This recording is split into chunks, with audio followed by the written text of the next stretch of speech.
क्योंकि कांग्रेस पार्टी के नेताओं ने प्रेस कॉन्फ्रेंस करके समाज को बांटने का जो दुस्साहस किया, तो मुझे लगा कि हमें भी बताना चाहिए। और मैं इसलिए आज आप सब लोगों के साथ मुखातिब हुआ। और कांग्रेस के इतिहास को, अतीत को हम सबको पता है, लेकिन कांग्रेस पार्टी को जिस व्यक्ति ने गठन किया था वो भी एक अंग्रेज हुआ करते थे, और उन्होंने भी उसलिए गठित किया था कि 1857 में जब सिपाही विद्रोह हुआ तो अंग्रेज को समझ में आ गया था कि भाई इस देश को अब संभालना होगा, तो एक सेफ्टी वॉल्व तैयार करना। तो उसके बाद 1885 में कांग्रेस पार्टी का गठन हुआ और देशवासियों को फिर उसी से जोड़ करके पहले तो कुछ कुछ सुधार करना, इस प्रकार की बातें करके, लेकिन बाद में वही कांग्रेस पार्टी आजादी आंदोलन की, देश की आजादी के लिए भी वो एक पार्टी वो आगे बढ़ी। मैं इसलिए इस बात को कह रहा था कि अंग्रेज ने जो इस देश पर राज किया था, उस समाज को विभाजित करके, समाज को तोड़ करके कैसे लोगों को लड़ाना, भिड़ाना,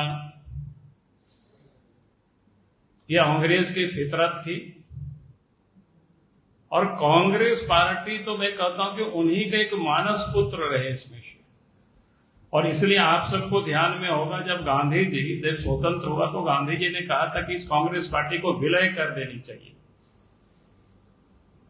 मैंने विसर्जित कर देनी चाहिए, विलय हम करेंगे, विसर्जित कर देनी चाहिए। और देश आजाद हुआ है तो आजाद भारत में नए सिरे से पॉलिटिकल पार्टी बनी, क्योंकि उसमें सभी धारा के लोग एक साथ मिल करके देश की स्वतंत्रता के लिए लोग लड़ाई लड़ रहे थे, और जिसकी बुनियादी क्या कहते हैं अंग्रेजों ने डाला था। लेकिन उसको लोग विसर्जित नहीं किया, गांधी जी की बातों को नहीं माना कांग्रेस पार्टी ने, बल्कि अंग्रेज की जो नीति थी समाज को तोड़ने की, कमजोर करने की और देश पर राज करने की, वो वर्षों तक चलते रहा। अब देश से कांग्रेस पार्टी की जब विदाई हो रही है तो आप देख रहे हैं कि कांग्रेस पार्टी नए नए हथकंडा, नए नए तरीका अपना रहे समाज को तोड़ने का। आप सबको ध्यान में होगा, पिछले दिनों मैंने देखा, हम रांची में नहीं थे, हम बाहर थे, तो आप सबने देखा कि कांग्रेस पार्टी के बड़े बड़े नेता बैठ करके भाषण दे रहे हैं कि भारतीय जनता पार्टी, राष्ट्रीय स्वयंसेवक संघ आदिवासियों को हिंदू बना रहे हैं। मुझे ये देख करके बड़ी अफसोस भी हुआ और लगा कि इतनी पढ़े लिखे लोग भी इतने नादान हो सकते हैं। ऐसा तो मैं मानता नहीं हूं कि वो लोग नहीं जानते, ऐसा मैं नहीं मानता हूं,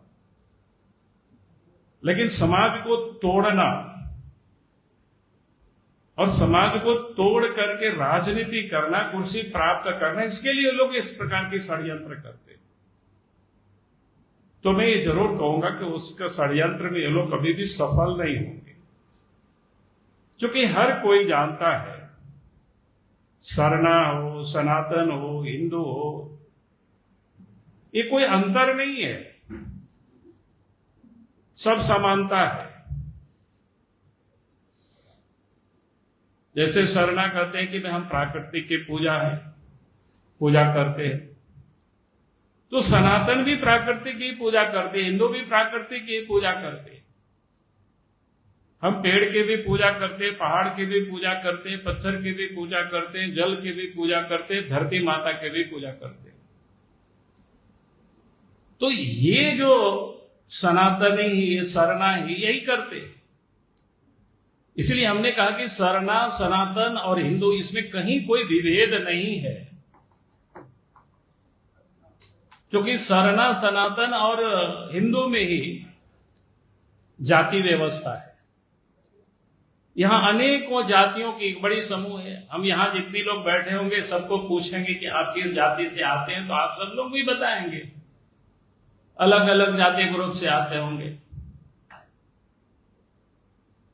जैसे हम एक कहते हैं ना बनिया, तो बनिया में भी कई जातियां होती है। तो कहने का अर्थ है कि ये जो जाति व्यवस्था जैसे सरना में है, वैसे ही सनातनियों में है, वैसे ही हिंदू में है, यानी हमारा कहीं कोई डिफरेंसेस नहीं है। फिर बहुदेवी देवता यानी अनेकों देवी देवता, यहां 36 कोटि देवी देवता, ये कहां सनातनी में है, हिंदू समाज में है, मानते हैं, सरना भी मानते हैं। क्योंकि जो आदिवासी समाज है, जो देश के अंदर में, जिसको अनुसूचित जनजाति भी कहते हैं, जो लिपिबद्ध है, वो 700 से अधिक जातियां हैं। झारखंड में भी 32 या 33 जातियां हैं। सबकी अपने अपने गांव घरों में अपनी अपनी देवी देवता है। अब वो सब पूछते हैं, तो ये जो विविधता में एकता, इसकी समावेश कहां है? सनातनी में है, हिंदू समाज में है, सरना में है।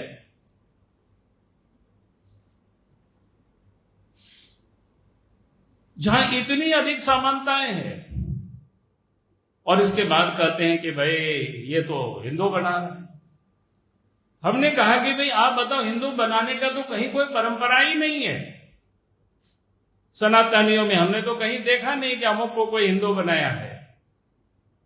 हाँ, क्रिश्चियन लोग बनाते हैं, उनका क्रिश्चियन जन्म से नहीं होता है, जन्म से तो हिंदू ही रहता है, लेकिन उसके बच्चों का भी आप देखते होंगे बपतिस्मा कराते हैं, या उसको सुदृढ़ीकरण बोलते हैं, या फिर जो मुसलमान होते हैं उसको कलमा पढ़ाया जाता है, तब उसको मुसलमान कहा जाता है।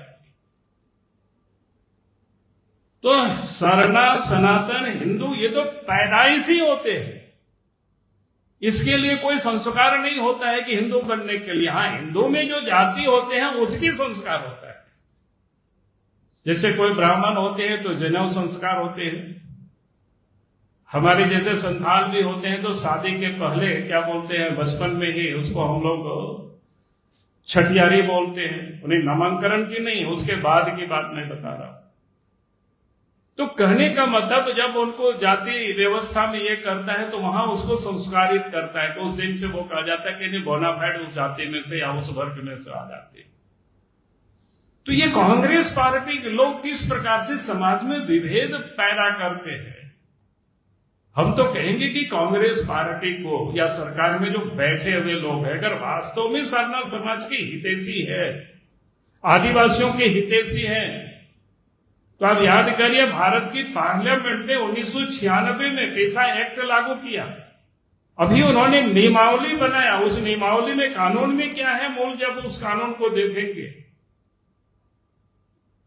यानी रूढ़िगत धार्मिक जो प्रथा है, परंपरा को मानने वाले, उसको ही उन्होंने हटा दिया है।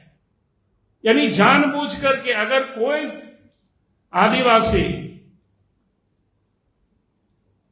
अगर अपने मूल प्रैक्टिस को छोड़ दिया है, परंपरा को छोड़ दिया है, रूढ़िगत व्यवस्था को छोड़ दिया है,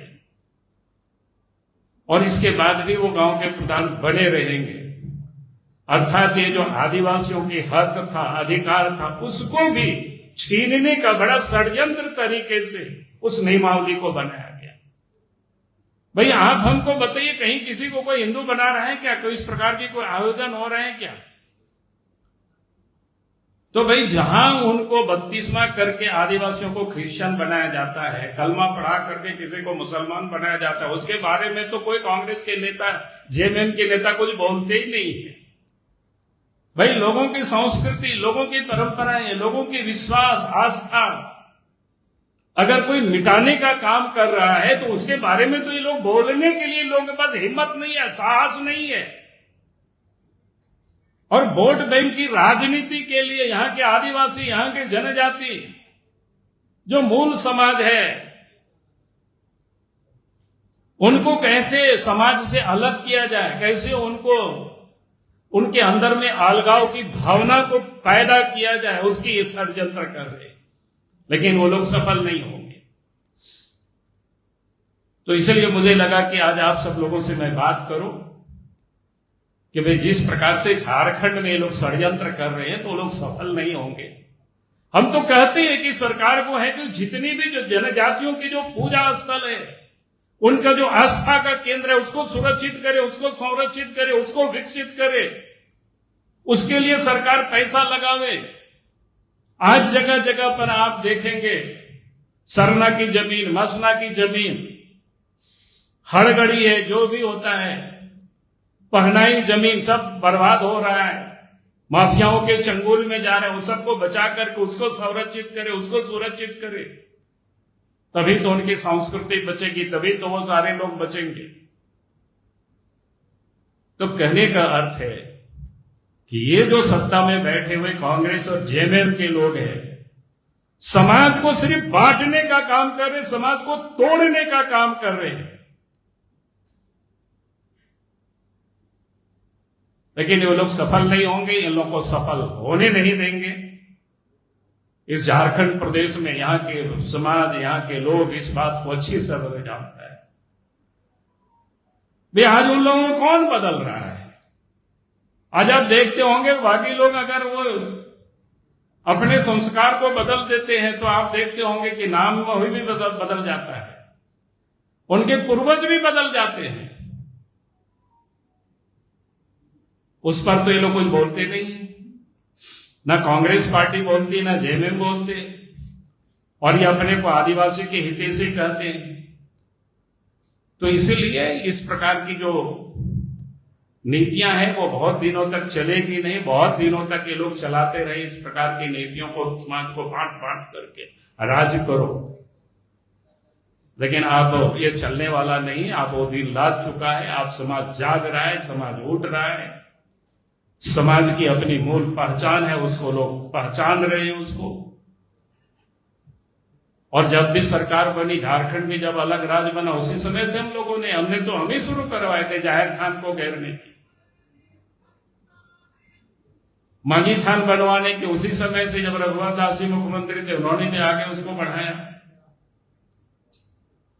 तो सरकार को तो तय करके उनकी जितनी स्थल है उसको, और इसको मानने वाले, पूजा करने वाले वही जनजाति समाज के लोग हैं, वही संथाल है, वही मुंडा है, वही उरांव है, वही हो है, वही खड़िया है। लेकिन ये भी ये लोग नहीं बोल सकते, क्योंकि इन लोगों को तो फूट डाल करके राज करना।